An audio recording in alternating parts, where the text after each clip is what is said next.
Mike Cosper and Christianity Today have recently wrapped up one of the most popular Christian podcasts in history, chronicling Mark Driscoll and the story of his former church, Mars Hill.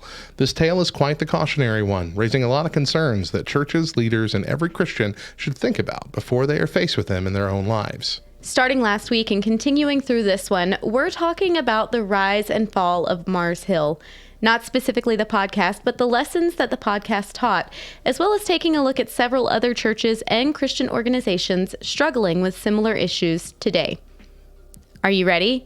It's time to wake up. It's a new day. Yes, it is. Wakey, wakey. Time to get up. Good morning, citizens. Open Adam. Rise and shine. This is your wake-up call, people. Come on, the coffee's on. We're going to get you guys circulating on Christian radio. I understand young people. I know what's hip. I know what's on. I know what's lit. I know what's fleet. What's up, my nerds? Nerds! I work with a bunch of nerds. I'm a nerd, and I'm pretty proud of it.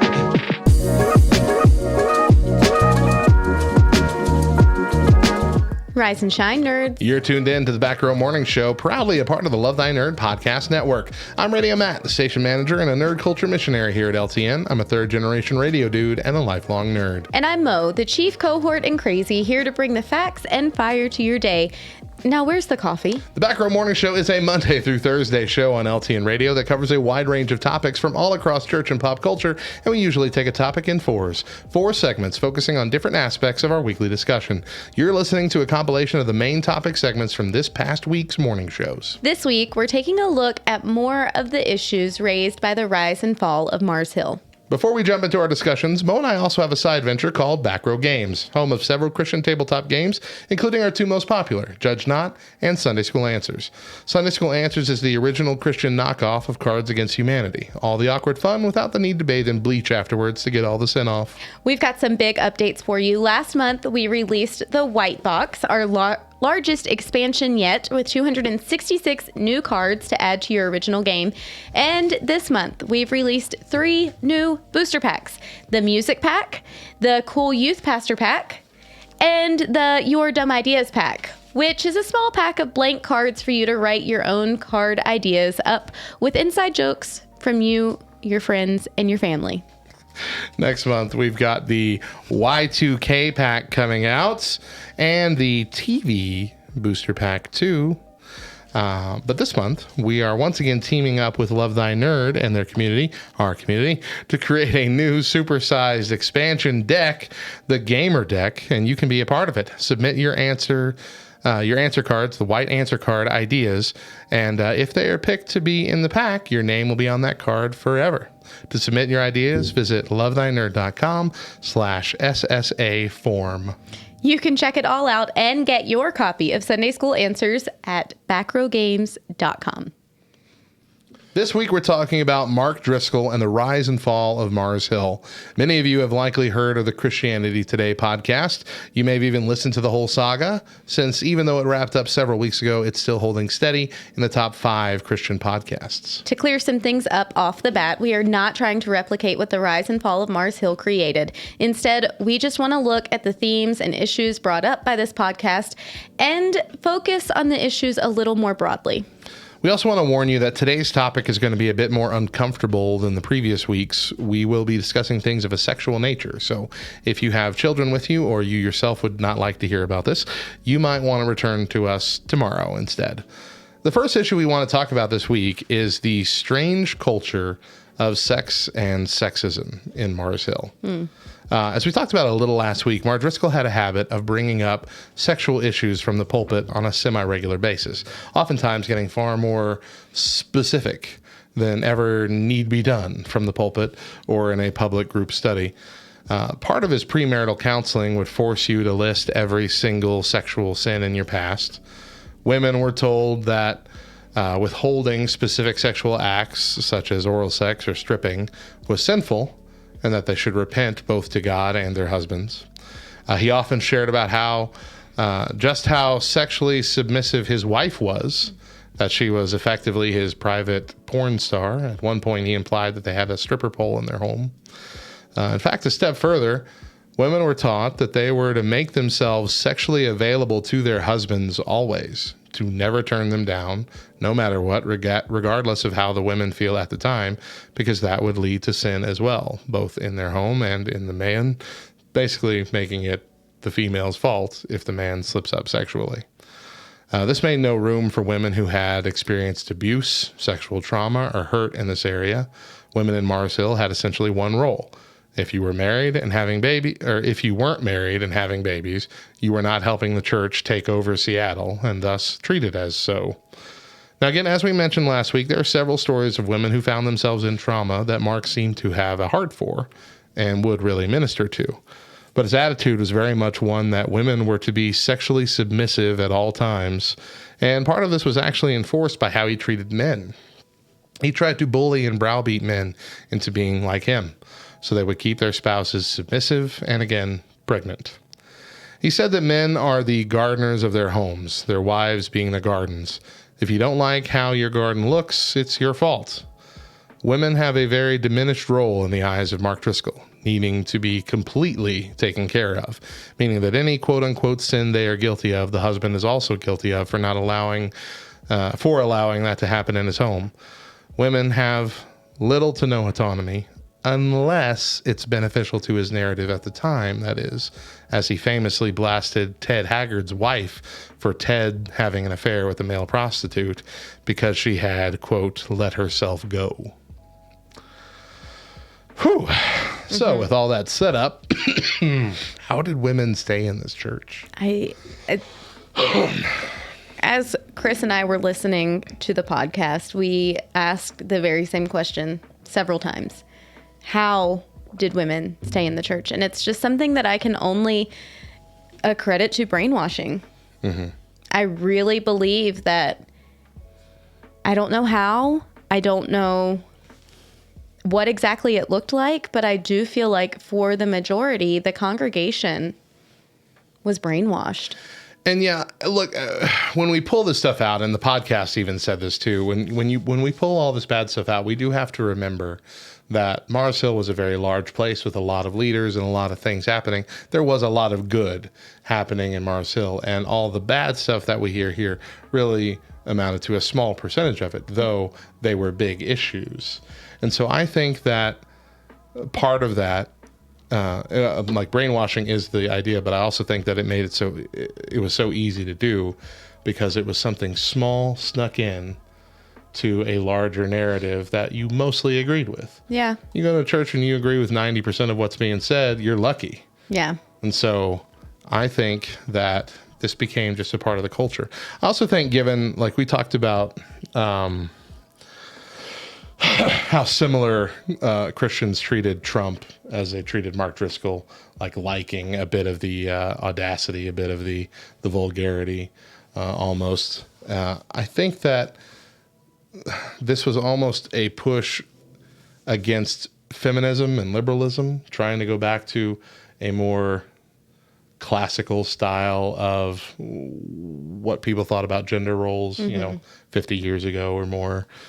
And I think maybe it was a push too far, like push too hard. Like let's not only, try and refocus our gender roles idea, but let's take it all the way back to the 1950s. Yeah. Let's keep the women in the home. Make sure dinner's on the table. Make sure you're available at night. We'll push the twin beds together like they did on I Love Lucy or whatever. Right. Yep. Like it's, I think it was good intentions that went too far in their mind. Yeah. And like I can see, and I know of a lot of women who like agree that is the role they want. Right. But at the same time, they realize that is their choice. It's not something that should be forced upon you. Mm-hmm. The idea that women can't work is far outdated and has no real need to be forced or anything of that nature in today's day and age. I don't think it is a scriptural mandate that women remain in the home or anything like that. There are things that we are told like we're kind of head over, but then at the same time, that doesn't necessarily mean that you're a dictator or of the house or not. And there's a whole lot of the gender role theory thrown up in the Bible that people just took at specific face value as solid rules, and then built into what they saw what those rules meant and how strict they were and how that would fall into other rules and other formats. Well, and it's the verse that everybody loves to quote but doesn't like to quote in its entirety. Wives, submit yourself unto your husband. But what they forget is the next part of it is, husbands, love your wives as Christ loved the church. And when you consider how Christ loved the church, he gave his life up, sacrifice to the greatest degree. And when my husband is loving me sacrificially, then it is almost a domino effect that I am going to be submissive to him, and not submissive in the way that he's my ruler and I'm going to do everything that he tells me to do because it's blind obedience, but submissive in a manner of love. Right. And appreciation. Right. And gratitude, And I think that that's really where I know for our generation specifically, that's where a lot of people had a difficult time with Christianity, just the gender roles. Yeah. Being able to kind of wrap their minds around, well, as a woman, I have a college degree and I'm educated and I can make a living. I can be something for, but the Bible is telling me that I have to submit to my husband. Completely misunderstanding the verse. Right. And what it means in its entirety. Not like you got to come home and put on a burqa. It's much different than that. It's really while cooking the 3-course meal. Yeah. In high heels and vacuuming. And raising 2.5 children who are perfect. And not disturbing the husband too much. Exactly. Just let him smoke his pipe and read his paper. Right. And when he calls for you, you are there. But I do think a lot of this was also, and I mean, of course it was, the focus on the men, how the idea that the wussification of men, and I understand at least somewhat this mindset, but more from the mindset of how men have abandoned the church. Far more women in a marriage go to church than men do. A lot of men stay home. A lot of men have the mindset of, look, you can go and you can take the kids and you can do whatever you want. I don't care. I just don't want to go. Please don't make me go. And that is a contributing factor to a messed up home life, I guess. And there's never going to be a way to have that work as well as it should, as well as the biblical standard would allow, if one of the spouses is not active in the faith. And I think that part of that is also taking up the roles that is designed for men in the Bible when it comes to being active in the church and being leaders and actually getting out and doing things both for your family and for the church body. A lot of men, even who still attend church, stop it right there. Like, I'll come, I'll sit there for an hour and then I'll go home and not contribute anything to the church at large. Right. I'll stick a 20 in the thing every now and then, and we'll call it good, God. Yeah. And so I think the intention of trying to bring men back into a position of godliness as a leader of the home and a leader in churches, I think that was a good goal. Sure. I think it went about completely wrong. Agreed. Through bullying. What were you going to say? No, I was going to just add to that. I also agree. He had this idea that I don't think anyone else has ever really weighed in before or after. But when you walk into a church building, it's very feminine. Yeah. You know, for the most part, it is very feminine. And when you consider that the church has been decorated typically by ladies. Yeah, man. Get on the decorating committee if you want to change that up. Sheesh. Yeah, some of the things are going to lean a little more on the feminine side. I mean, so does your home, right? Sure. Like, I help my wife decorate her home, but in the end, like, I'm going to go with what she wants. I don't know. Do you think that my home is overly feminine? I think that if Chris were to have chosen everything decoration-wise, our house it would look be a lot bachelor different. pad. Exactly. Anything short of that is more feminine leaning. Okay, so that is fair. But, you know, Mark he told this story about the first time that he had gone into a church and he remembered it being like a grandma's home. Doilies everywhere, flowers everywhere. And I can, even being a woman myself, I can relate to that. Yeah. You know, you walk in and you kind of feel like, okay, yeah, this is very grandma. Where's the room full of porcelain dolls that'll keep me up all night? Yes. And I do understand why to many men it may feel something that's already uncomfortable, something that's already outside of your box, something that's you're already kind of, I'm using air quotes, but being forced to do, you know. Yeah. And then you're going to have to go sit in a building where you don't feel comfortable at all. Right. You know, the idea of kind of masculizing? That's not a word. I don't know what the word there would be, but making the space manly. more masculine. Yeah. I can appreciate that. I can see the need there. Yeah, I agree with that too. Switching gears entirely. Trauma and abuse. I think that in several cases, at least documented here, it was almost seen as the woman's fault. Now, this might not be like a spoken thing, but it just seemed by practice that, you know, if you had or had not done this, this wouldn't have happened. And I think this kind of falls in line with the same thing of, you know, telling women not to wear revealing clothing or you might get raped. Yeah. And that's a very bad distinction to make. A very, it's a false dichotomy, let's put it that way. And it puts all the blame on the woman. Yeah. And I think that's an idea that has been born out of the church. Now, do I think that women should have, you know, some responsibility to dress modestly? Yeah, of course, that's also in the Bible. But that doesn't mean that when they don't, that gives men carte blanche to, you know, react to that however their carnal bodies feel like reacting.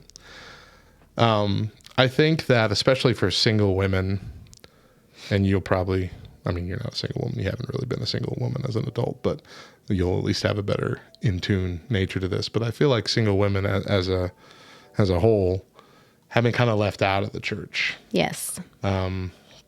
We've talked that this gets brought up usually like on Mother's Day, around Mother's Day, how we have some women in the church that can't have children. And so like, well, do we make a big deal about Mother's Day because it's Mother's Day and Mother's Day is always a Sunday? Do we not do anything in order to save the feelings of a few that are struggling? It's always this weird question that there's no perfect answer for that I know of. Do you have a different thought? I just had a thought. Okay. That I don't know. We're going to go down a rabbit trail really quick. Let's do it. Okay. I'm just going to, I guess, send a call out to all mothers within the church. And if your pulpit is available for ladies, maybe Mother's Day needs to be a Sunday where a mother is given the morning. And it's then a sermon that's not just focused on mothers, but from a mother to women.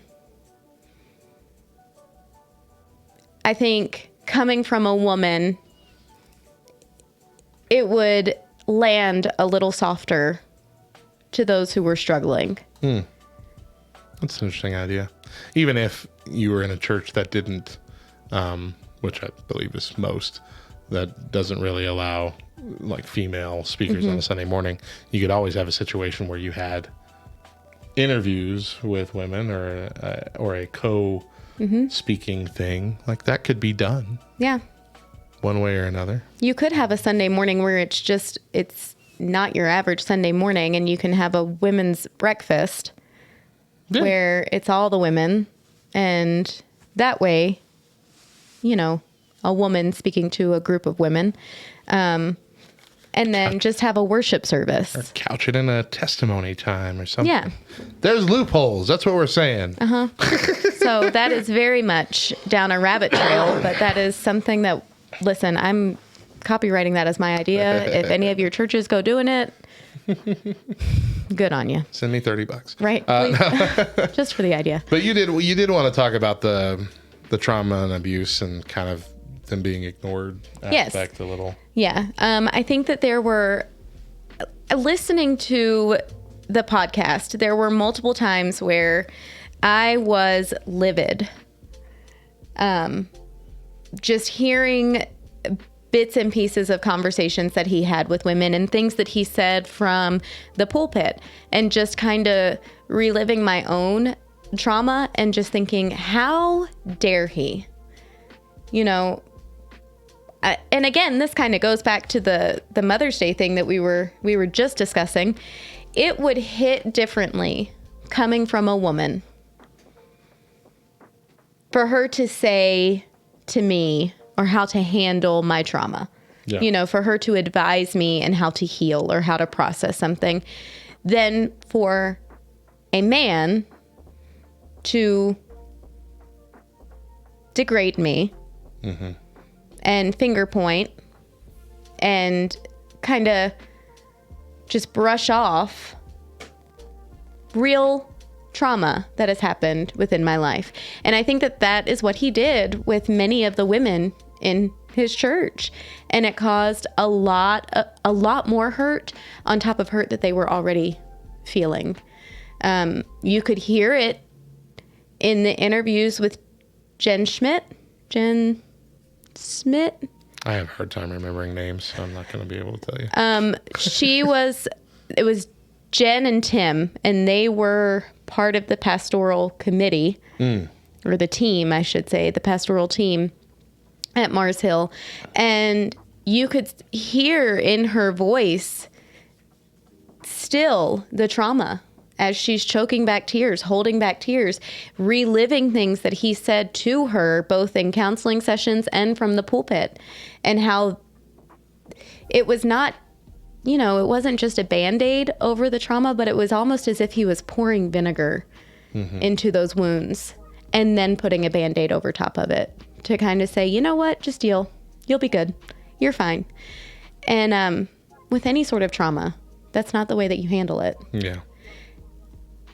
I would like to say, especially with sexual trauma, but that is probably coming from a very personal perspective of my own. Yeah.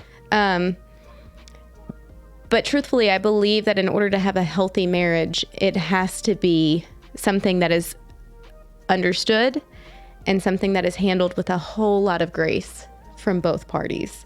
Because there will be seasons within your marriage, if your partner has had sexual trauma in their past, there will be seasons where your intimacy is affected because of that trauma. No matter how many years past it is, there will be seasons where it's affected. And if you don't have grace and if you don't have understanding, then that can cause for a whole lot more tension than what the situation itself is already causing. There was one quote where he said, even prostitutes know to charge. And he was talking poorly about women who had had a sexual history prior to marriage, saying, how dare you give yourself away? Even prostitutes, and to give yourself away for free, even prostitutes know to charge. And that was in part of the interview that was with Jen. She was saying, in that moment, when I heard that, everything from her past just hit her like a ton of bricks. Everything that she had kind of just pushed to the side and kind of not necessarily forgotten about, but just not had to deal with on a regular basis. Yeah. And just learn to walk through life in spite of, just came flooding through like a ton of bricks. And that's genuinely, that's all it takes, is one comment, one incident for all of that trauma to come flooding back. And then in the way that he handled her situation after that, he removed her from her roles in leadership. He removed her. She was part of their, one of the writers on their blog. Without any explanation, he removed her. He then had a private conversation with her husband and said that she probably needed to be seen by a psychiatrist, that she was dealing with mental issues. And so then to kind of turn all of this around on, let's not work on your healing. Let's not work on processing this trauma. Let's just say you have a mental illness. That's essentially, women are crazy. Yeah. That's the response. Yeah. There's no grace there. Yeah. There's no understanding, and there's definitely no shepherding of your flock. And it was heartbreaking to hear that. Yeah.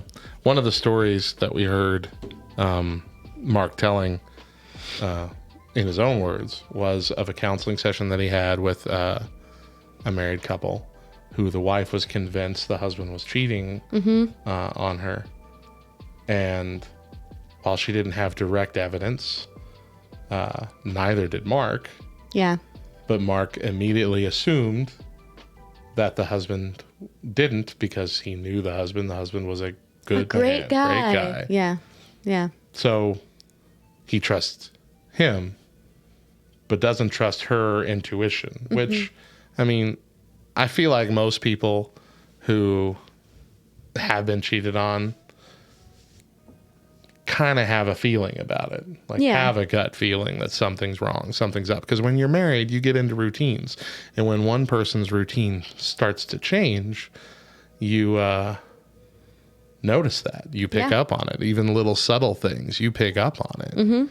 And so to dismiss her almost out of hand, just saying she's crazy, she's not fulfilling her role as a wife correctly because of this, that she needs to, that she's got I think he said that she's got a demon or something. Well, and he called it sin outright. He said, this is a lie, and And so that struck me as odd.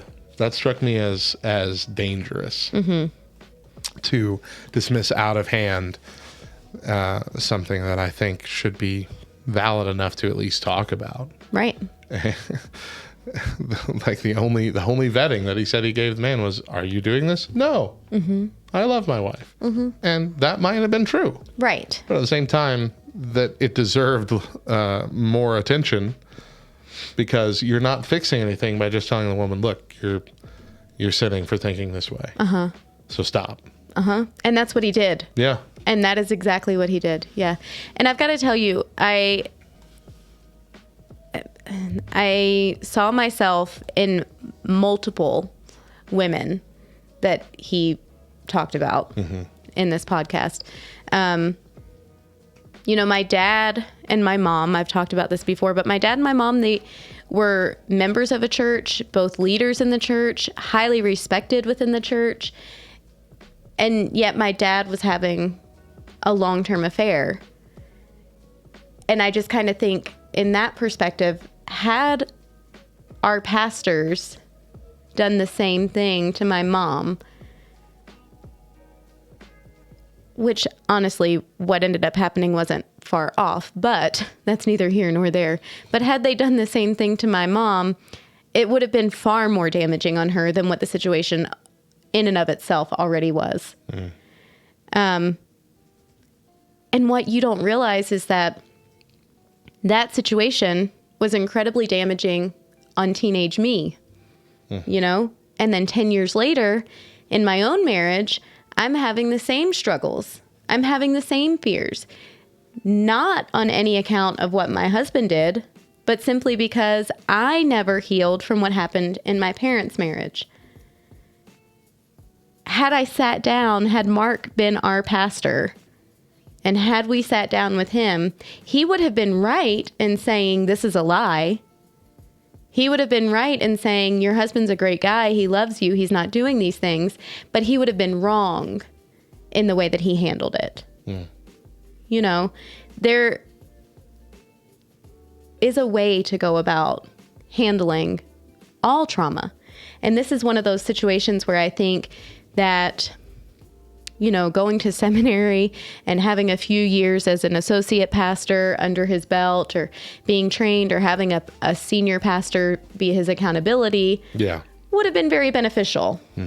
You know, he could have been guided and he could have been taught for at least a couple years how to properly handle these situations. And there's also the growing idea that we should really stop utilizing pastors as counselors if they're not trained counselors. Oh, yeah. I think there is a difference. Yeah, that's too common of an issue in churches, because counseling, especially marital counseling, it's a bigger animal than what you're taught in seminary. It's just, seminary is just what you learn is just a piece of what counseling is, but you aren't really set up to do what trained like doctors are set up to do when it comes to counseling, therapy, and things of that nature. And I think this is just one of the many evidences of it. Yeah. Well, and if you're pastoring correctly, I think this is something that you said last week. You should be able to have a relationship with your pastor. Yeah. You know, and if you're pastoring correctly, then that means you have a relationship with that couple. And it's going to be really difficult for you to not pick sides, for you to not be biased from a counseling perspective, you know. And in that regard, you do have to be able to step away and say, you know what, this is not a job for me, but I've got the number of a few people that I can refer you to. Yeah, that's the way you got to go. We're running long here. The last thing I wanted to touch on is women are not just sexual tools there for men whenever they're in need of using them or in want of using them. And so the issue that was brought up is, is essentially that's the woman's role. Woman's role is to please the man in order to help him be the man he's supposed to be anytime he needs it, to be ready. And while I think that encouraging more intimacy within the marriage, especially like after having kids and things of that nature, is a good idea, to almost conflate it with sin if you as a woman are not ready at the beck and call of your husband. I think that's reaching despicable levels of pastoring at that point. Because you are a pair, you're a couple, you're one flesh, meaning that you should both be caring for each other. And sometimes that means being submissive in the way that you're waiting. And sometimes that's necessary. But the way that this is built up and has been built up in that church is, if I'm ready for it, my wife is going to be ready for it, or spiritually, or else. Exactly. And that's just, it's gross. It's gross and it's incredibly dangerous. And I gotta tell you, Matt, I think that it is one of the biggest lies that women in our generation have been taught and have grown up to believe, that it is their job, and that if they are doing something wrong, then they're going to pay the consequences. And those consequences are their fault. It's essentially setting up that God is running one big brothel with married women. Yeah. That the husbands have paid up by marrying these women, and therefore the women have to do the job that they've been paid for. Yeah. Yeah. It's gross. I just want to,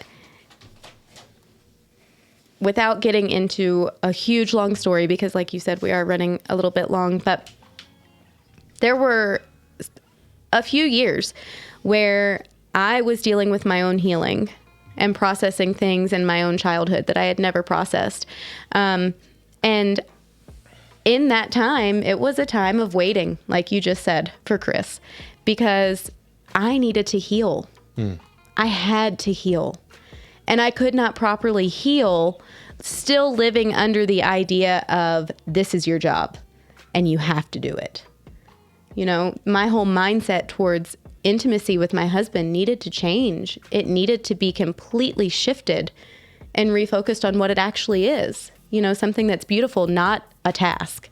Something that God desires for us, not my job. Right. You know, there were many times within our early marriage that I would see that he came home from work, he was having a bad day, he was taking it out on the kids. Okay, here's my job. I'm going to fix it, and I'm going to fix it by doing this. And that's wrong. Yeah. You know, just as much as it's wrong for him to expect, it's wrong for me to use it as a tool. You know what I mean? Mm-hmm. But then I've had women in the last several years tell me, you can't do that. You can't withhold from your husband because he has needs. And if you're not meeting those needs, then he's going to get it somewhere else. And that is so wrong. That is the biggest, most worst piece of advice anybody can give. Because all that did was diminish my feelings. All that it did was diminish the hurt that I was trying to process and say, his feelings are more significant than yours. And if there's anyone else who's hearing that, who's believing that, who's living that, I want to encourage you to stop. That God wants healing for your life. And that God does desire an intimate relationship for you and your husband, but a healthy, intimate relationship. Right. One that meets... Not at the expense of your mental health. Exactly. One that meets both of your needs, not just theirs. I think that's what we need to hear more often. It's about the relationship of the two, the couple, the pair. Correct. And we will end with that. That's a good way to end that section. That was our 5th topic in this overall series. Tomorrow, we're going to talk about something we've touched on a lot so far, the lack of accountability. We'll be back with more. Stick around. Welcome back to the back row. I'm Radio Matt. And I'm Mo. And every week, these 4 main segments get spread out across 4 daily morning shows on LTN Radio. And they include a lot more content, including weird news, random facts, games, challenges, rants, junk food, and more. And you can be a part of all that by following us on Twitch at twitch.tv/LTN on air. So you'll be notified when we go live. You can even be a part of the show. And make sure you catch our full morning shows every Monday through Thursday on LTNonair.com at 8 a.m. Eastern with an encore at 10. This week, we're talking about Mark Driscoll and the rise and fall of Mars Hill. Many of you have likely heard of this Christianity Today podcast. You may have even listened to the whole saga, since even though it wrapped up several weeks ago, it is still holding steady in the top 5 Christian podcasts. Now, once again, we're not trying to replicate what the rise and fall of Mars Hill covered. Instead, we want to take a look at the themes and issues brought up by this podcast and focus on the issues a little more broadly. So yesterday we talked about the weird sexual culture of Mars Hill. Today we're going to talk about something that we've touched on a few times, Mark Driscoll's lack of accountability. Now at the beginning this wasn't the case. He brought on 2 others to help start Mars Hill. His original board of elders all had the same amount of power individually as he did. He often sought guidance from other prominent pastors such as Wick Warren, as his church was exploding. But soon, as his celebrity grew and he became the brand of Mars Hill, his accountability began to shrink. He had a vision. When someone questioned it, he fired them. But beyond that, he then badmouthed them, sometimes from the pulpit.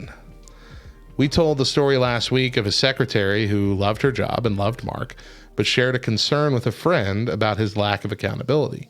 Not necessarily concern for the church, but for Mark's own spiritual health. And it got back to Mark, causing him to rage out about it, accusing her of heresy and then firing her. When others brought up the need of accountability to him, he would say that he couldn't be accountable to any of these other pastors because they have smaller churches. His church was bigger. What that had to do with it, I don't know. He would continue to shun being accountable to anyone over anything, often implying that anyone who disagreed with something he was doing was actively conspiring against him and the church. This included the two men who helped start Mars Hill. He eventually stopped mentioning them when talking about how the church was founded. And when his back sermons were being added to podcast feeds, they hired someone to come cut out all the names of the people that Mark had eventually thrown under the bus in the years prior. Eventually, his lack of accountability would come back to haunt him as he plagiarized other works for his books, was accused of misusing church funds, and of course, abused his authority towards staff members and others in his church. He's even been accused of spying on church members he thinks are working against him. We'll talk more about what happened at the end of his time at Mars Hill on Thursday, but let's discuss this lack of accountability. How easy is it for us to fall into this mindset that I don't need to be held accountable? I mean, I think, quite honestly, it's our nature. Mm-hmm. It's kind of that survival within us. If someone is holding us accountable, we almost see it as, well, as a threat. Mm-hmm. You know, attack. We can't really take criticism properly. And a lot of times that's how accountability comes across. It comes across as criticism. I actually had this conversation with my kids just a couple nights ago. And I had to tell them, guys, it is okay for someone who loves you and cares about you to see you doing something that could hurt you and say, hey, that's probably not the best decision. Yeah, I think it's also important to make this like a formal thing. It's almost a verbal contract of, I am giving you the permission to hold me accountable. Right. Because that way, even if in the moment it makes you mad when it's happening, you'll at least eventually calm down and remember this is what you wanted this person to do. Yeah, that's the celebrate recovery part of you coming out.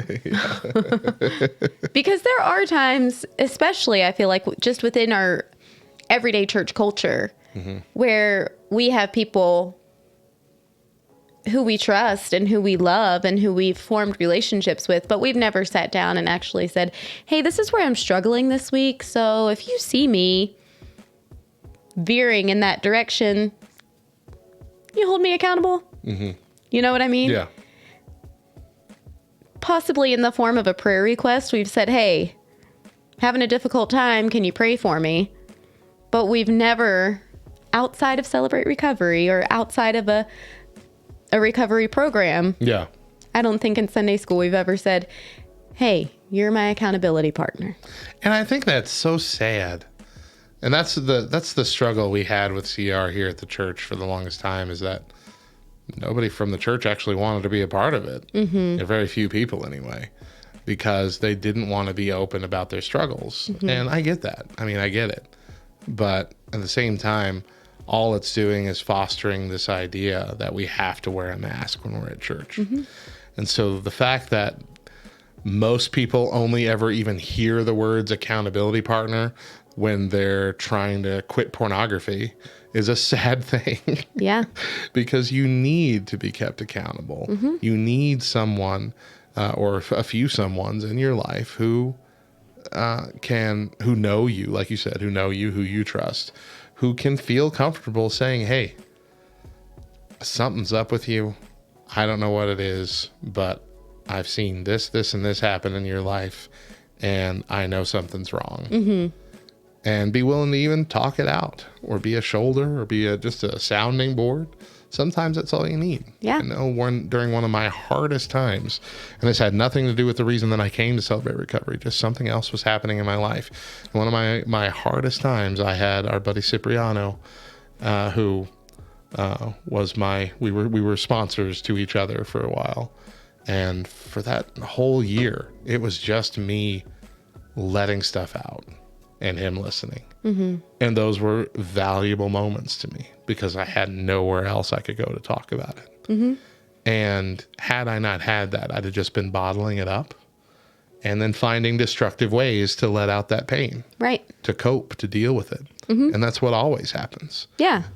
When we don't have accountability and we know something's wrong, all we do is stuff it down and then react in poor ways to what's building up inside. Yeah.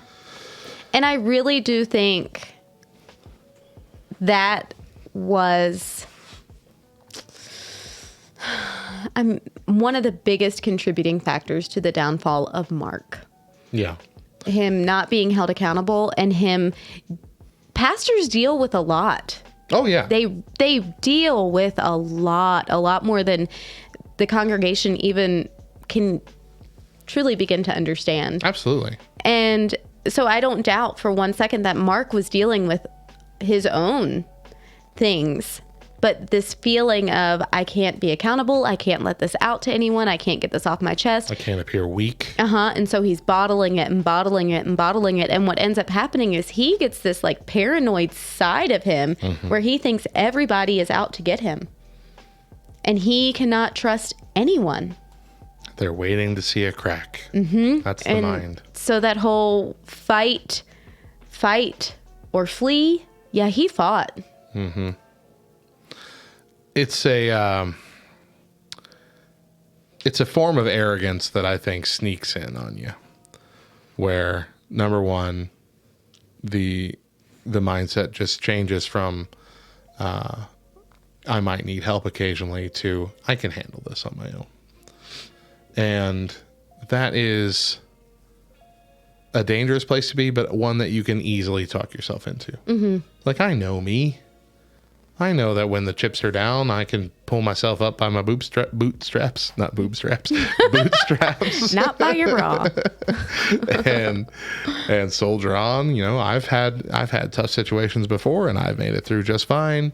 You know, even convincing ourselves that, you know, I got God and me, Jesus and me, and that's all I'm going to need to get through this life. And I mean, that's all you're going to need to get to the other life. But to get through this life, they made it pretty clear in the Bible. You're going to need some other people alongside you. And it seems right in the moment to say, Jesus and me, that's all I need. You know, I'm letting Jesus take the wheel. Meanwhile, you're over there slamming on the ground like you have a pedal in front of you because you still can't handle it. Yeah, because you want control. And so, I can't fault Mark Driscoll for that any more than I could fault myself or anybody else. Right. But like you said, pastors deal with a whole lot more than most of us realize. Does success in ministry mean that you have to be right about everything that you do, or that you are right about everything that you do because you're successful? I don't think so.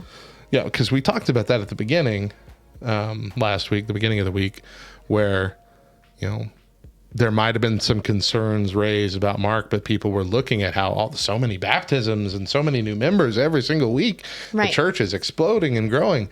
How can there be anything wrong? And again, like we said, I think yesterday, is that, you know, churches are big. These kind of churches are big. There's a lot going on in a lot of different areas, a lot of different leaders, probably most of which are doing things great, doing things the way God intended. And that's where this growth is mostly coming from. Yeah. And there's only like 10% stuff in the back that's going wrong, but it's that 10% that poisons the whole lot over time. I had to give that old 10%, or not 10%, that old making brownies thing, and I'm just going to put in a tablespoon of dog poop. Okay. You heard this one? No. So it was my son. We were talking about music and the stuff that he's listening to. Okay. And I'm like, look, most of the stuff you listen to might be fine, but there's going to be little words, little phrases, little ideas, little attitudes in there that are teaching you something wrong that I don't want you to listen to if I haven't already approved that you can listen to a song. And he said he didn't understand, you know, why. You know, it's on my kids thing, like it's approved by the kids thing. Why can't I listen to it? And so I said, well, it's like making brownies. If I make a batch of brownies and I just get like just a tiny little bit of dog poop, and I put it in the mixture, and then I mix it all around, and I bake the brownies, and they come out and they look and they smell just like amazing brownies. But I tell you, there's a little bit of dog poop in it, but it's mostly fine. And you're not even really going to notice it probably. Like, it's good. I approve of these brownies. I made them. Would you eat them? No. Right. Of course not. Of course you wouldn't, because you know that little bit corrupts the whole batch. And so in the same way, when we have a church that is mostly operating great, but we have just a little bit starting to corrupt the whole batch, eventually it's going to take over the whole church. Mm-hmm. There's just no way to stop it from snowballing that way. We had a very similar reckoning here in our church just in the past few months, where we've had someone that we didn't know in a semi-leadership role behind the scenes saying some pretty mean things to one person. And we didn't, being completely genuine and nice to everybody else. But that little bit of poison in the background was starting to ruin everything our church was trying to do. And once that finally got discovered, we had to address it and end it. And since then, we have seen almost a full bounce back just in the last half a year, or not even that long, in both optimism and growth and all kinds of things. And I'm not sure if it was all due to that or not, but I do know that was something that had to be done. But there are too many times where a pastor is found out to have done something wrong and immediate action is not taken, or even investigation of some kind is not taken, because we're not allowing the need for accountability to be the most important thing. There's another church in our town who last year it was found out that the pastor had been having an affair for the last 10 years or something. And instead of firing that pastor, they just took him out of Sunday mornings and had him have a role in the back.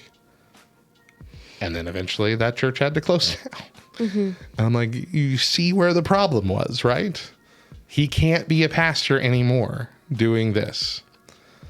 And we'll talk about a little bit about Mark and what he's gone on to do since he quit here. But, and ultimately his complete avoidance of accountability at the end of Mars Hill. We'll talk about that more on Thursday. But you are not expected to be right just because you have success in ministry all the time. There are going to be times that you're wrong. In fact, it would be weird if you're never wrong. Yes. It would be suspicious if you're never wrong.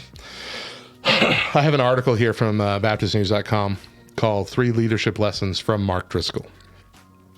And this is meaning learning from the mistakes that he made, not necessarily ones that he wrote. So first off, I'm not going to read the whole article, but I'm going to read the 3 points here. Leadership is not about the leader. Leadership is about leading people. One of Mark Driscoll's friends recalls, the Mark I knew was a pretty humble guy. One of the first guys to set up chairs at a meeting, always about giving credit to other people. But at some point, Mark started believing his own press, that he was the most important part of the church. Mega churches are often popular because of a charismatic mega leader. The success of a mega church depends on that leader becoming the face of the church. Speaking tours, book sales, and interviews help fuel persona of a mega church pastor. And it appears Driscoll fell into the rock star pastor trap. Number 2, leadership is not about silencing critics. Leadership is about engaging critics. Former elders, board members, and staff recalled that when there was opposition facing Mark Driscoll, he would intimidate, silence, or dismiss critics. In leadership, leaders need to meet with those who have questions or objections. Not everyone will agree with the leader's decisions, but people will go where a leader leads if that leader gives an opportunity for people to be heard. Founders syndrome often plagues leaders who do not like to deal with critics. And then lastly, leadership is not a dictatorship. Leadership is about accountability. Mark Driscoll was not accountable to anyone. The Mars Hill structure allowed for Driscoll to be the head of everything. Bylaws were changed so that this remains so. The lack of transparency and accountability contributed to a church culture of dysfunction and fear. Only a small group of people knew how much Driscoll was paid and where church money went. Leaders need to be held accountable by a group of people in order to be the best, in order that the best interests of the organization are upheld. So this is a big one. The fact that he wasn't even accountable with the money of the church. Mm-hmm. And this reminds me a lot of Jesse Duplantis, who was given a honorary doctorate at Oral Roberts University, and he was placed on the Board of Regents. Well, eventually they started having problems with accountability of the funds. Funds were just going missing and being used without any kind of approval and oversight. And people at the university were kind of upset about that. And so the Board of Regents decided, or the school decided, that everybody on the Board of Regents and everybody in a leadership position would have to be accountable for the money they spent, just to make sure that it wasn't being spent improperly. Right. Jesse Duplantis and 4 other people were like, nah, not doing that. And they left. They just up and quit.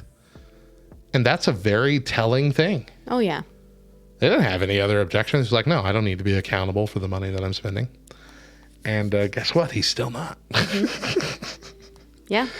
We need that jet. My nose is itching me something crazy today. I can't stop it. There's nothing like there to blow or anything. It won't stop itching. But anyway, all that aside, we can't end the discussion on my nose. So, Mo, do you have something to add? Actually, I do. That very first point, leadership is not about the leader. Leadership is about leading people. And I think sometimes we tend to forget the necessity in having a leader who shows by example the type of congregation the congregants should be. Yeah. Humble. Willing to admit wrong or fault. Being accountable to someone. Just being raw and honest. You know, I'm incredibly grateful for the pastors that I've had in my adulthood. And even more so after listening to this podcast. So thankful that I was never under the leadership of a Mark Driscoll. But when I think, and I'm just going to put him on the spot, Kevin, for me, was someone who was a great leader in that way. Absolutely. In the role of being a pastor, but leading by example, pastoring by example. And I think that for the most part, the congregation showed that. Yeah. You know? I agree. Anyway, it's just one of those things, I think, where you don't have to sit up on this pedestal. A lot of times, the best example that you can be requires you to step down and be on the same level. I agree with you. Mark Driscoll's story is certainly a crazy one, but it's also a strange and changing one. So tomorrow, we're going to talk about his changing stories and some of the stranger extra biblical stuff that stands out. We'll be back with more. Stick around. Welcome back to the Back Row. I'm Radio Matt. And I'm Mo. There's a lot going on in our Discord, backrowdiscord.com, where you get to chat after the show, share your own show ideas, keep up to date with our Twitch and YouTube, be a part of our radio shows, and also see the behind-the-scenes workings of Back Row Games, including Sunday School Answers. Again, go to backrowdiscord.com to join. So this week, we are talking about Mark Driscoll and the rise and fall of Mars Hill. Many of you have likely heard of this Christianity Today podcast. Christianity Today podcast. So hard to say. You may even have listened to the whole saga, since even though it wrapped up several weeks ago, it's still holding steady in the top 5 Christian podcasts. Again, we are not trying to replicate what the rise and fall of Mars Hill created. Instead, we want to look at the themes and issues brought up by this podcast and focus on the issues a little more broadly. So yesterday we talked about the dangers of not being accountable to others. Today we're shifting to another reason for worry. When a pastor's story changes and when extra biblical stuff is being claimed. This is a little weird. So let me dive a little deeper. So first of all, one of the weirdest episodes of the Rise and Fall podcast is the shortest one which they couldn't really find a good place in for the main series, so they released it as a segment on its own. Now, do you remember, Mo, personally, your story of coming to faith? Yes, of course. And I remember my story too. As long as I live, I can't imagine getting these details wrong. Right. Yet Mark's story of his coming to faith and his calling has changed in both subtle and wild ways. One story involved a homosexual friend, which unintentionally helped him make the decision. And then there's a story he usually talks about where his soon-to-be wife gave him a Bible and God spoke to him, telling him to marry Grace, preach the Bible, and plant churches. And train up men, I think.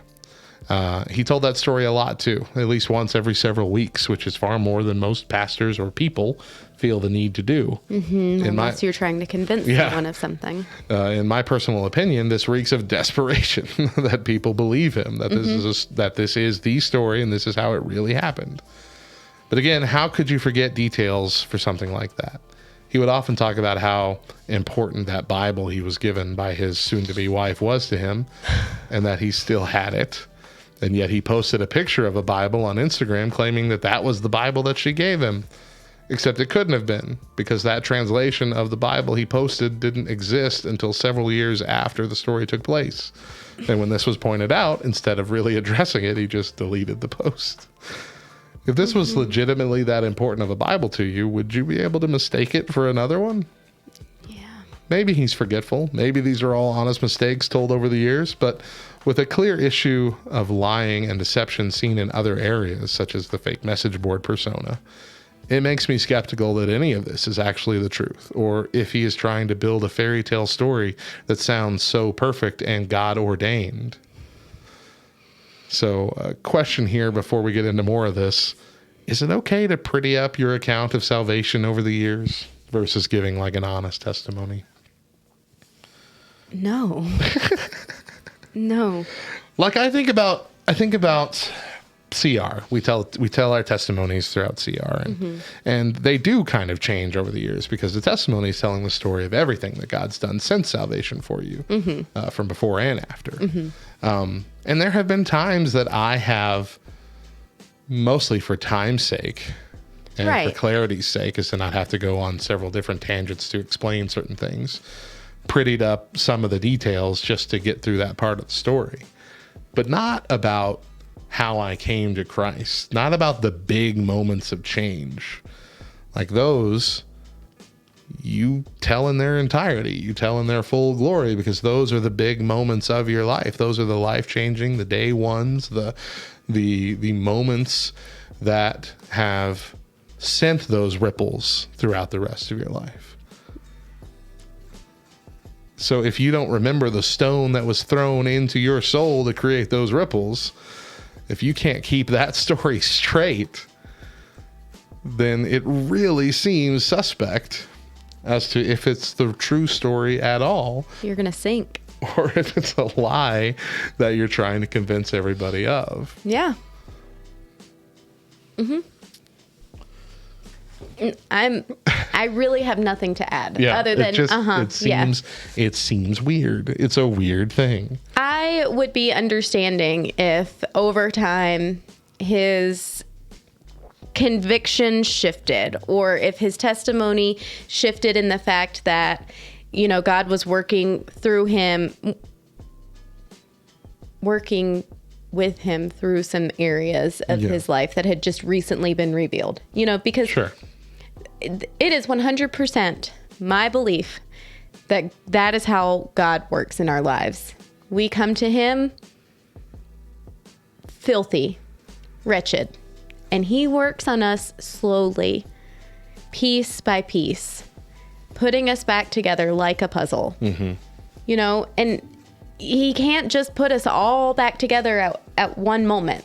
Right. Can you imagine how many people would be like, abort, I'm done. Too much too soon, too much too soon. I can't do this. This is not what I signed up for. And God knows that. Right. You know? So little by little. Even though many Christian movies will try Right. and tell you the opposite. Yeah. You make the decision and boom, you are completely changed, 100% perfect. Yeah. A perfect Christian, even if you didn't know what Christianity was 2 years ago. That's not how it But that's how a it different works. topic. Right. But like you were saying, in many ways over the 7 years that I've been in Celebrate Recovery and the 6 times that I've given my testimony, every time it's shifted. Mm-hmm. It's altered slightly in the areas that God is currently working through me and the areas that he has already helped me see victory. Right. But none of the facts change. None of the story changed. Just the highlights that you hit change. Exactly. Essentially. Right. It's a little bit different. So it's quite possible maybe all of what he's told is a part of his true story. Mm-hmm. And he has condensed it to what he wants to be the main focus and occasionally slips up with, which detail he wanted to be the main focus. But it just, I don't want to come out and just say he's definitely lying about all of this and he's not even a believer. But to have this hanging over you as a very obvious and very clearly, easily researchable fact, given how many times you tell the story, online and in all these sermons, it's just suspect. Yeah. For me, I feel like if it were all a part of his story and he was condensing it for time purpose or whatever his thought process is, at some point we would have heard the story in its entirety, involving all the pieces. Possibly. Yeah. You know what I mean? Yeah. But there's never been a time that we know of where all of these little stories that are conflicting have ever come together to make one story that makes sense. Yeah, that's a good point. So in addition to this, celebrity pastors have often been caught lying about special abilities and gifts from God. It's usually like fake faith healers and gibberish speakers claiming to be speaking in tongues, because these are things that can be easily faked or hard to disprove. And these lies give credence to the power of God in the lives of these pastors and give them all this unearned authority here on earth. Now, I can't say for sure that the gift Mark Driscoll claimed to have wasn't real or from God, but I can say that this is the only time I and most people have ever heard of this gift in this fashion. So the gift of discernment is something that Mark Driscoll claims to have. And that is a real gift described by the Bible, one that God, or the Holy Spirit rather, does give some believers a deeper intuition with others when it comes to their struggles and their faith. Mark claimed to have this gift as well, but for him it manifested in essentially a ghostly television screen that would literally play for him spiritual security footage of terrible things people in his congregation had done. Abuse, molestation, adultery, terrible sexual sins seen in full view in their entirety. Essentially, Mark was claiming that the Holy Spirit would show Mark uncensored hidden camera pornography in full graphic detail, including ones that involved underage children. That is not speculation. That is not me rewriting it. That is how he described it. Right. And that seems highly suspect. Yeah. And if this was a lie, he would double down on it by claiming to have seen scenes involving members in counseling with him, sometimes in front of their spouse. Mm-hmm. Can you imagine being told that the problems in your marriage stem from some affair you had years ago that may have never actually happened? There's no reconciliation from that point. Yeah. Again, I can't say with 100% certainty that none of it was real, but it really seems dubious because nobody else in the history of ever has claimed that the sermon has worked like this for them. At least not in any kind of open, outward way. Right. He also claimed to be part of many exorcisms, which, when he described them, sounded remarkably like the movie The Exorcist. What do you think of this, Mo? So in reference to the one couple, I thought long and hard about this. I kind of put myself in that female's perspective, where exactly like you said, he, in a counseling session, told her the reason your marriage sucks is because of the affair that you had. And he specifically said, like the blonde hair, blue-eyed guy with that you this saw at man at this hotel while you were wearing this outfit. Yeah. Yes. And I can't help but think that that was a moment of total fear and panic for her. And not because she had been caught, but like, wait, what do I do? What do I say here? You know, I'm up against someone. At this point, Mark has made himself known. You know, and while these people may still be going to him for counseling and may still be believing the things that he's teaching, I also believe that there was an element of fear there. Now, I do want to be clear just real quick in that in the podcast, we hear Mark telling this story from the pulpit that he had, had this vision and confronted the wife about it with the husband there in the room and claimed that she admitted, yes, all of that was true. The podcast itself does not have any corroboration with that, right? To say that, and indeed it was true, anything so like that. Assuming that this was a real couple, if that existed at all, or if it existed and it was true, we don't have any proof of that beyond Mark's word in this sermon, right?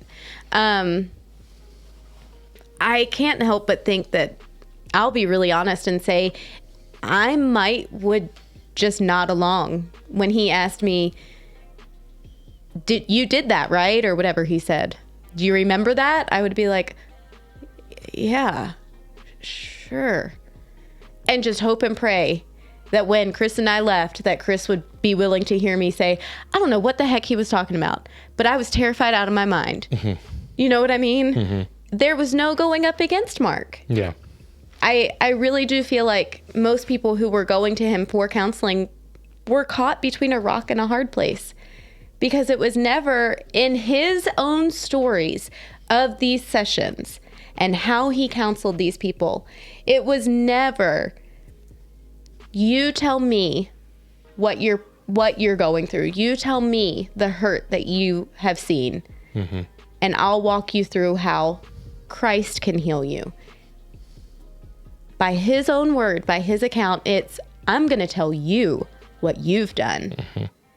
And then this is the punishment for it. And it seemed to almost always boil down to sexual sin. Or sexual, what he would deem sexual sin. And almost always one way. Almost always the woman's fault. Yes. At least that's what's been made available. And that it's just I don't know, I can't get past the TV screen aspect of it. Like, I can't get past the idea that he's essentially saying the Holy Spirit is showing him this terrible pornography instead of just telling him, what has happened. See, and I don't believe that that's how God works. And it might not be. I don't believe that that's how God operates. I believe that God loves us. And while there are going to be parts of our lives that are going to be difficult and are going to be painful and hurtful, ultimately, God wants to protect us. And I don't think, you can't tell me that having this gift to be able to see these heinous things like a television screen, that's not harmful. Yeah. I don't think, I cannot rationalize in my mind that God would give someone that gift and say, I want for you to be able to see and have all knowledge of this without putting up some barriers of protection. Right. It just doesn't. It doesn't feel right. Doesn't feel possible. And so, I mean, like, we don't really have answers here for these. These are just weird things that stand out as unnatural in these kind of situations. Things that genuine people likely wouldn't say or do. And so overall, I guess this is just the section that's just like, this makes us feel icky. Yeah. No real proof one way or the other. Just makes us feel icky. And it's very hard to believe. Yeah. And push forward with that. But that's all for today's discussion. Tomorrow, we're going to wrap up our series on Mark Driscoll and Mars Hill. But by examining the end of Mars Hill and Mark's new beginning. We'll be back with more. Stick around. Welcome back to the back row. I'm Radio Matt. And I'm Mo. And Matt and I have been doing this for years, quickly approaching our 500th morning show. You can catch roughly the last 150 episodes in the podcast feed, but you can do a deeper dive into our archives and catch nearly every single episode ever in our Discord.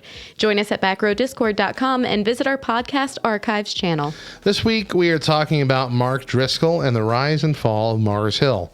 Many of you have likely heard of this Christianity Today podcast. You may have even listened to the whole saga, since even though it wrapped up several weeks ago, it's still holding steady in the top 5 podcasts. Blah, blah, blah. I've said this 8 times now. The top 5 Christian podcasts. We are not trying to replicate what the rise and fall of Mars Hill has created. Instead, we simply want to look at the themes and issues brought up by the podcast and focus on these issues a little more broadly. And look, this has been a hard topic to talk about because every day for the last 2 weeks has been just a rough topic. And we're glad that this is going to be the last one.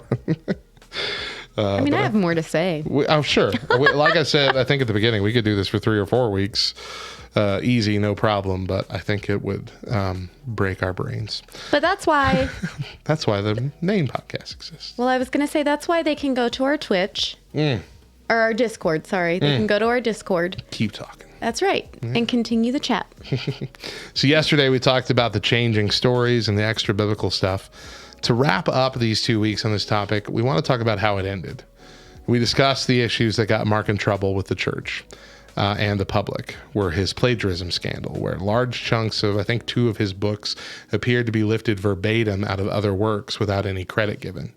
And the discovery of misuse of funds was also another issue, and several staff members speaking up about an abusive workplace behind the scenes. All 3 of those combined eventually led Mars Hill to open up a 6-week, an investigation that lasted 6 weeks into his actions. Mark Driscoll gave an emotional speech from the pulpit at the start of this. And he shared his thoughts. He shared his heart. He cried at the pulpit. He vowed to stay through the investigation, and he expected to be cleared of any wrongdoing. However, long before the 6 weeks were up, Mark and his wife Grace claimed that they were both spoken to by God at the same time in separate rooms of their home, God telling them that they were released and told to go. And Mark said that he was told a trap had been set. To this day, no one in charge of the investigation claimed to have any knowledge of any kind of trap. Instead, it feels like a face-saving measure by the Driscolls.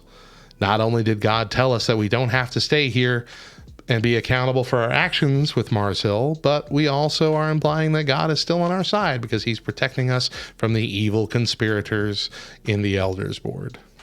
He came off looking like the good guy being persecuted in many Christians' eyes. In doing so, he also abandoned those who still trusted him in Mars Hill. The church limped along several weeks before all of the campuses essentially became their own separate churches, dropping the Mars Hill name and connections. And just like the extra biblical stuff from yesterday's discussion, we can't for sure say what the whole God said we're released thing. We can't for sure say if that was real or fake, but it sure seems suspect as well, given the situation, and given that I'm sure he would have told you he was already prayerful about what he was going to say before that Sunday morning. So was he not listening to God then? And did he just open up his ears a couple weeks later and say, never mind, you don't have to go through all that? Since then, he has gone on to lead a new church. And he has several fired staff members and former members of that church who have come forward to say the exact same stuff he was accused of doing at Mars Hill is still happening. And in fact, some new stuff, like stalking the boys interested in dating his daughter, complete with 24/7 surveillance and threats. Yet his church is still huge. His celebrity is still growing. People are still flocking to his preaching in spite of everything. Many people who condemned his actions in Mars Hill are now on the, well, let's forgive him, let's give him another chance bandwagon. Why are we there already? Why is this happening again? I mean, I have a good idea. I think that for Christians, we forgive so that Christ forgives us. Sure. You know, and that scripture, that verse can seem very terrifying. Mm-hmm. You know, if I am holding on to something, if I'm choosing not to forgive someone, does that mean that God isn't going to forgive me? You know, and when we're really honest about the sin in our lives, there's a lot of forgiving that God has to do. Yeah. Daily. You know, there's a lot of repentance that we are required to do daily. And so I think a lot of times Christians just want to extend grace in hopes that I'm doing the right thing. I'm doing the Christianly thing. I'm doing what God would do. I'm not God. I can't judge him. Only God can judge him. And so I'm just doing what I'm called to do, and I'm extending grace and I'm forgiving him. Well, yes, but no. Yeah, no. There is a level of accountability that has to be taken.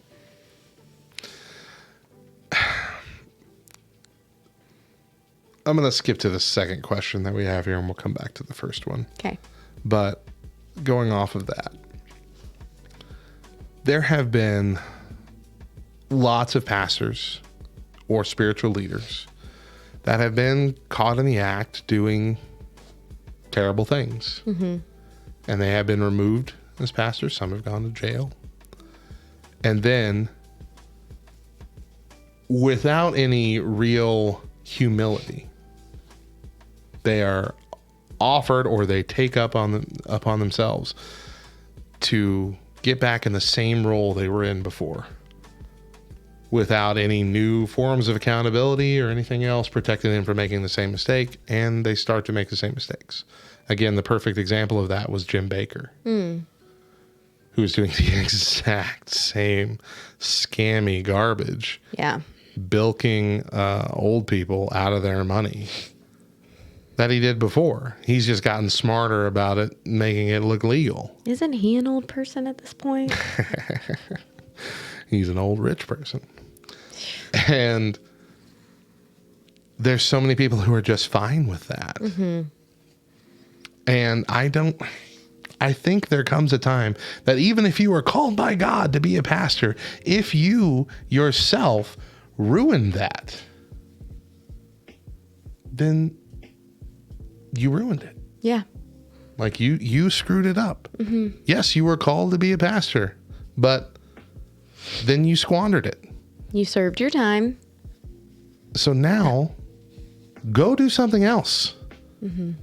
Mark should be doing accounting somewhere. He should be in a cubicle. He should be doing something that is completely off the radar of pastoring a church, because it's been made clear over and over and over again that is not the role he's good in. He's got a silver tongue and he's got great charisma, and he's saying a lot of the hard things that maybe some Christians do need to hear. But at the same time, he's not a leader. Mm-hmm. Mm-hmm. He's proven that. He doesn't know what he's doing behind the scenes. If you can't do the same thing you do on Sunday morning on Monday morning, if you can't live what you yourself are preaching with how you treat the people behind the scenes, if you can't allow yourself to be accountable to the older and the wiser, or a team of people that you can put in place to keep you in check, if you refuse to let yourself play the role of pastor the way it's supposed to be done, you don't belong there anymore. Mark did not ever have to go back to another church. Mm-hmm. He'd still be rich. He'd be fine the rest of his life. But instead, I think not a call from God, but a lust for power, and this is just my speculation, brought him back into a position of authority. The call for celebrity, the desire to be treated in a way that is above everybody else. Mm-hmm.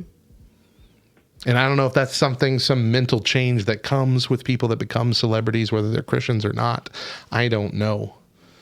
But it is such a crazy thing to me that Christians accept the same people back in the same positions that they already proved they couldn't handle.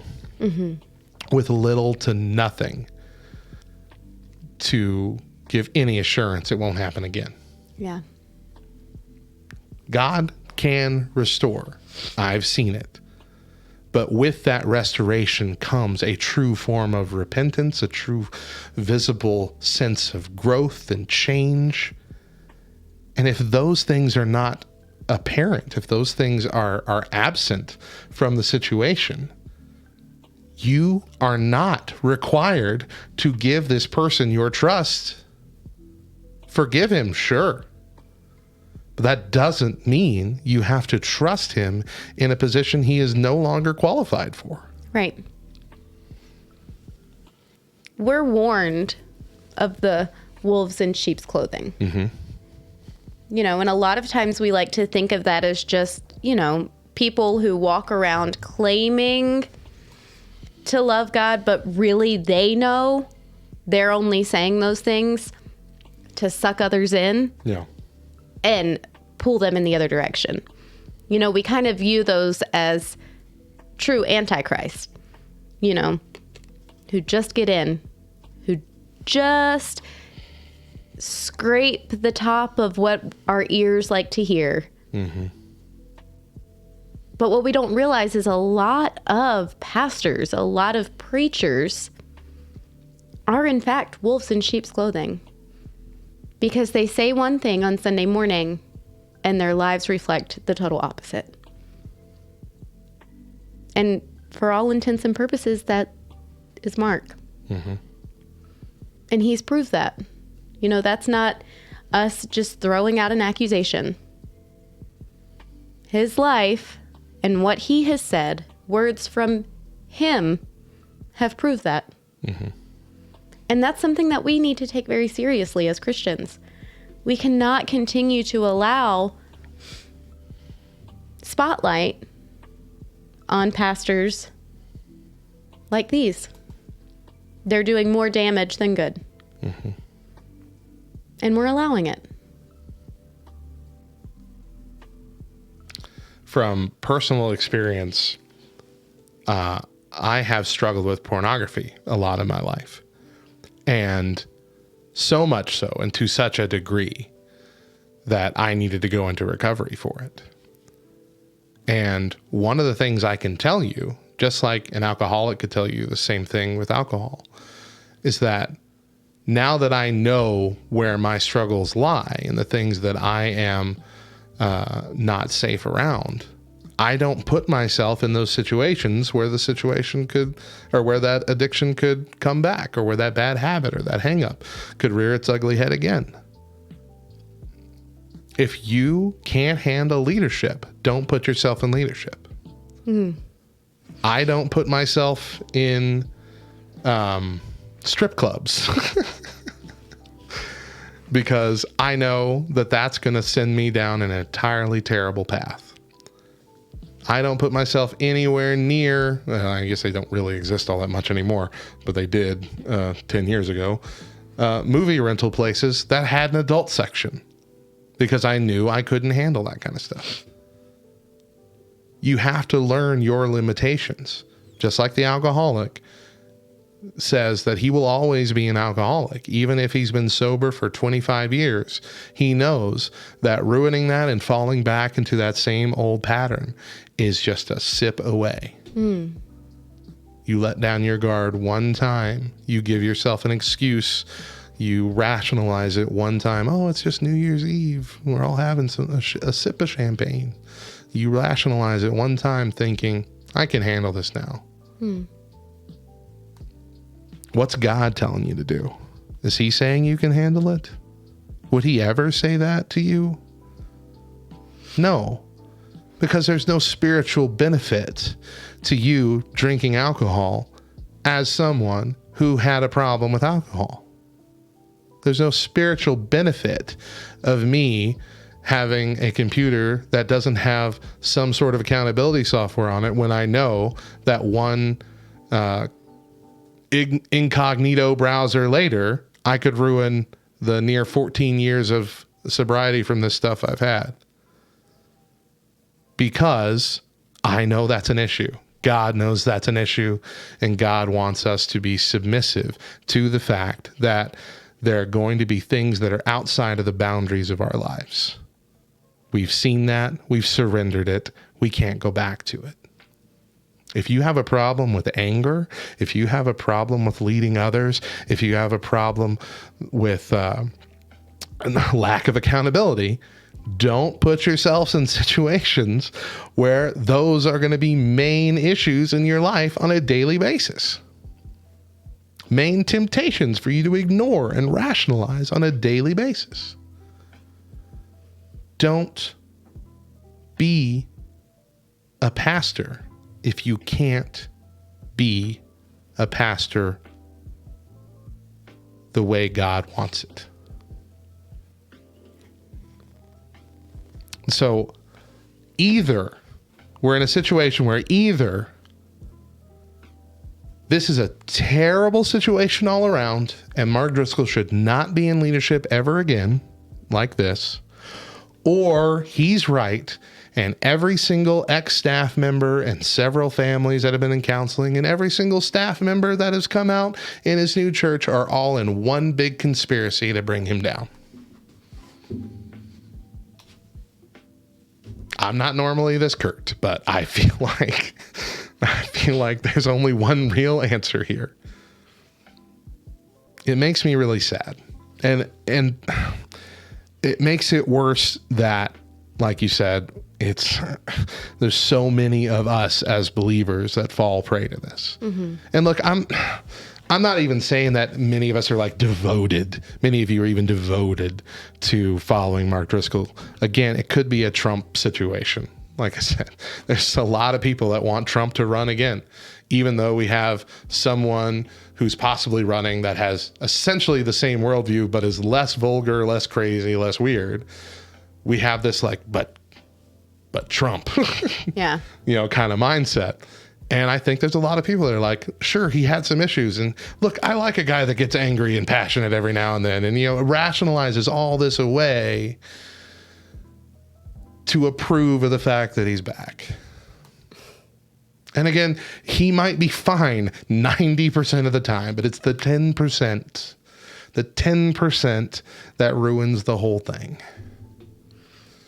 And it's really easy for us to sit here and say, how? Mm-hmm. This doesn't make any sense, for us to be on the outside and kind of banging our head against the walls in disbelief and frustration. But I will be really honest and tell you, this is abuse perfectly played out. Mm-hmm.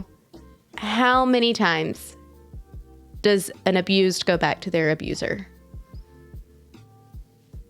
A lot of times to death, sadly. Yeah. All because there is an element of safety in knowing what's to come. Yep. And I think for a lot of people, they're in that mindset when it comes to Mark Driscoll. They want to believe. Oh, of course. Of course. I'm sorry. Let me just throw that in. Don't hear us saying anything, in this tone and thinking we mean don't love Mark Driscoll. Right. Don't pray for him. Don't hope better for him. Because that's not anything like what we're saying at all. I'm not saying we throw him away as a human being or a child of God. But anyway, continue. Right. And honestly, when I was saying they want to believe, I was meaning they want to believe in Jesus. They want to believe in, in Christianity. But their foundation was built on abuse and misunderstanding. Gotcha. And so now they have this idea, something that they want, something that they understand and need and an urgency for. But they're also facing this terrifying aspect of, if I go somewhere else, are they going to be worse than Mark? Am I going to hear worse than Mark? Am I going to be treated worse than what I was treated with Mark? At least with Mark, I know what I'm getting into. At least with Mark, I know how to handle it.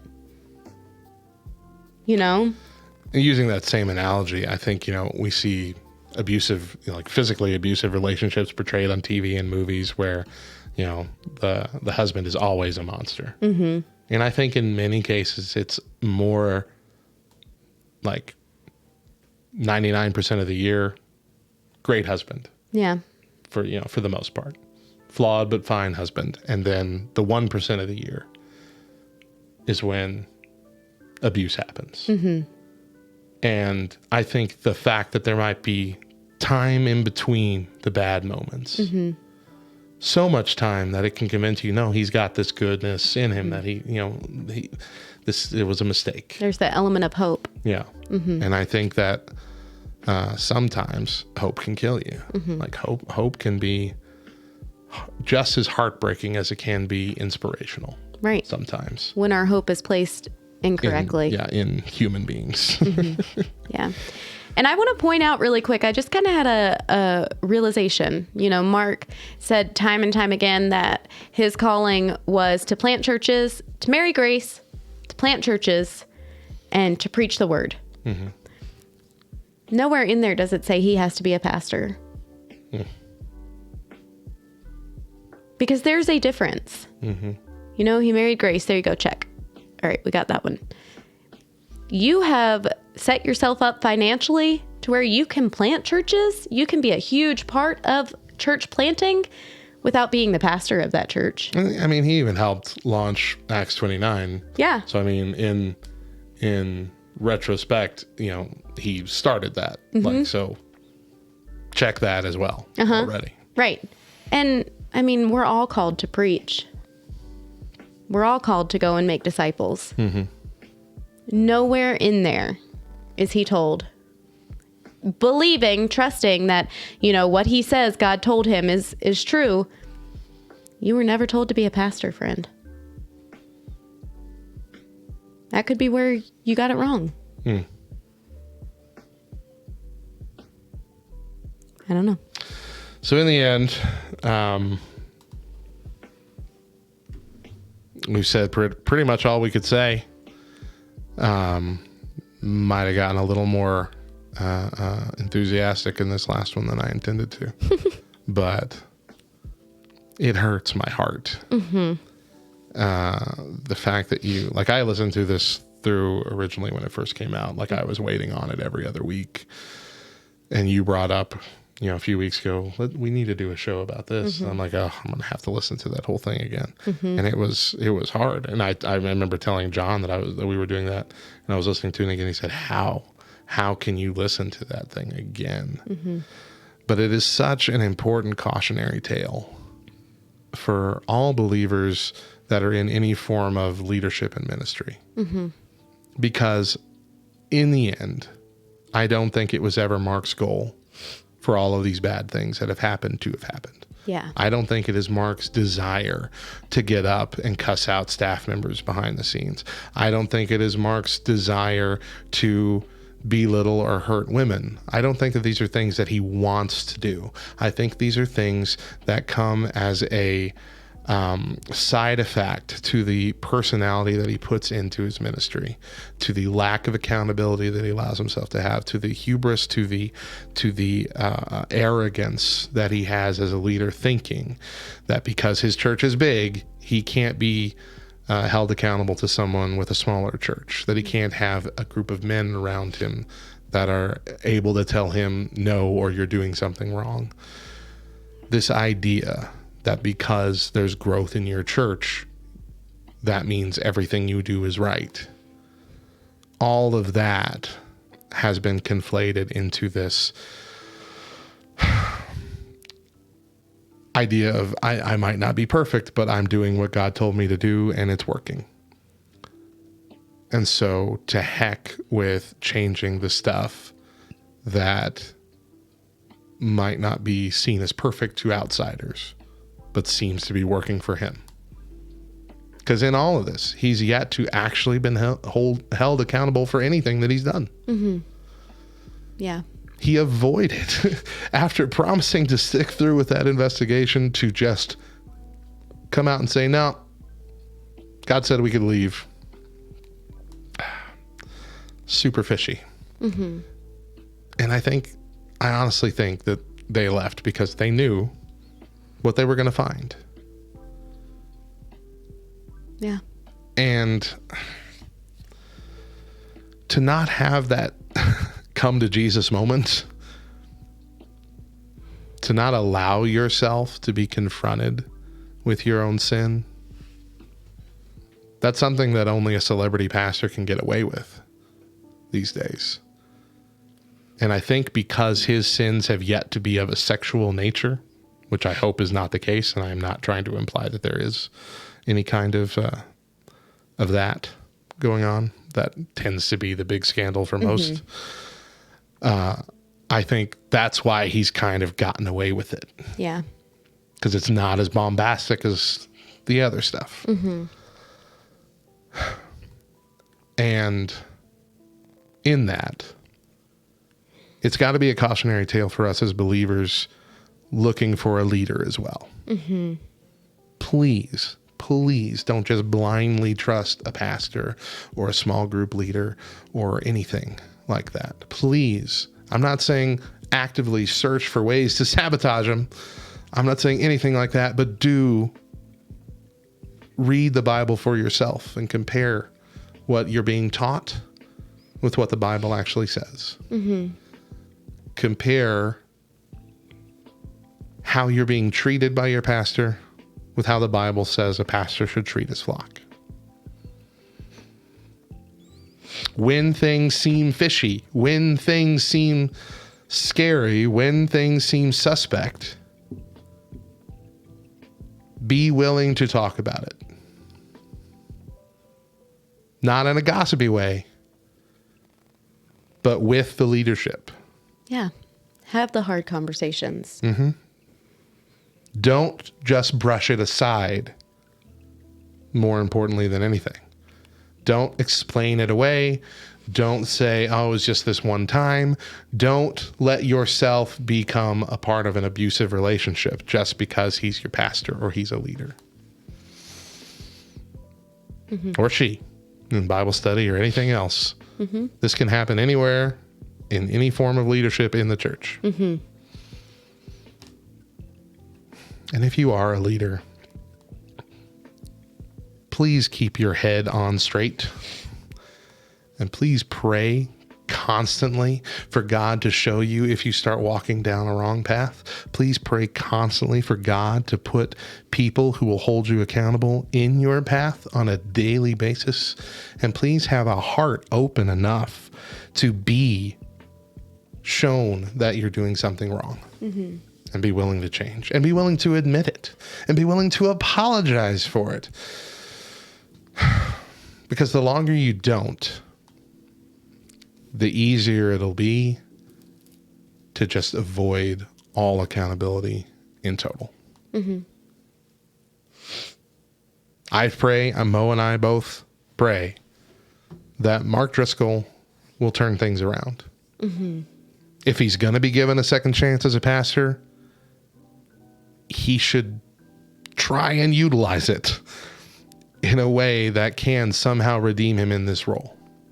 So if he's already here, pray for him to get accountability in his life. Pray for him to calm down the celebrity aspect of his pastoring. Pray that he can become the pastor that God has called him to be, or he thinks that God's called him to be. And to be willing to make amends. Absolutely. That was one of the other harder things. And I know we won't get into it deeply, but after that, it all happened. And after he had left, there was one story about a guy who was on the elder board who had called and just tried to make peace after all of it. Mm-hmm. And he said that Mark had said, I already forgave you. And in fact, I've already forgiven you for the thing that you were going to do too. Mm-hmm. And this elder has no idea what he's talking about. Mm-hmm. And Mark wouldn't say it. Yeah. He just had this arrogant,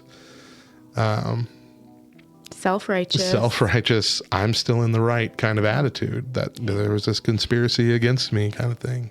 Yeah.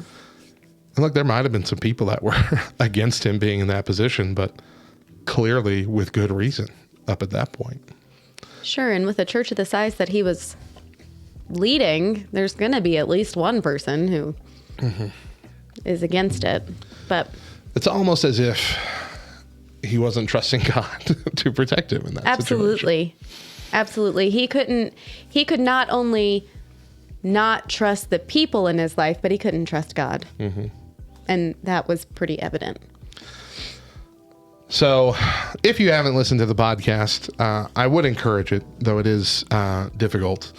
It's not bad. It's actually very well made, very, very well researched. There's quite a lot of interview aspects and a lot of good storytelling in it. It's very that really good. Paints a good picture. Yeah. And like I said, it's one of the top 5 podcasts right now in the Christian and the religion and spirituality sections in the analytics. So it's The Rise and Fall of Mars Hill by Christianity Today, led by Mike Cosper. And we do encourage it. We encourage you to listen for yourself and see if you pulled out the same things that we did. But this is going to end our discussion this week and the issues brought up by The Rise and Fall of Mars Hill. 2 whole weeks worth. But we want to know what you think. What do you think of our discussions? Did we miss an angle? Come share your thoughts in our Discord at backrowdiscord.com in the Respond to Show channel. Message us on any of the socials at the Back Row LTN, or leave us a voicemail at 575-562-8052. That's going to do it for the Back Row Morning Show. We hope you enjoyed our discussions and hope you'll join us again next week. Remember that we air our full morning shows first exclusively on LTN Radio, LTNonair.com, every Monday through Thursday at 8 a.m. Eastern with an encore at 10 a.m. But if you miss a day or just can't catch the show live, you can find our 4 full shows and our weekly main podcast by searching The Back Row Morning Show on Spotify, Apple Podcasts, all the podcast apps. Subscribe, rate 5 stars, and leave a review, or don't. We're not your parents. We won't be mad, just disappointed. Check out lovethynerd.com. It is positively jam-packed with articles, podcasts, and videos that cover a wide range of nerdy topics. And just like any ministry, we are largely supported by those willing to partner with us financially. As one of the newest staff members of LTN and a nerd culture missionary, I'm looking to build my support team to help this radio station grow, to help my family financially as I pour more focus into all I get to do for LTN. And for more information on that, you can visit lovethynerd.com/radiomatt. Or just reach out to me directly. Love Thy Nerd is a qualifying 501c3 nonprofit organization, and your gift is tax deductible. Don't forget to make sure you're following us on all the socials. We're on the book, the twit, the gram, and the talk. Just search for @TheBackRowLTN and connect with us. Once again, I'm Radio Matt. And I'm Mo. And remember, if nobody else tells you, we promise it's true. Jesus loves you, nerd.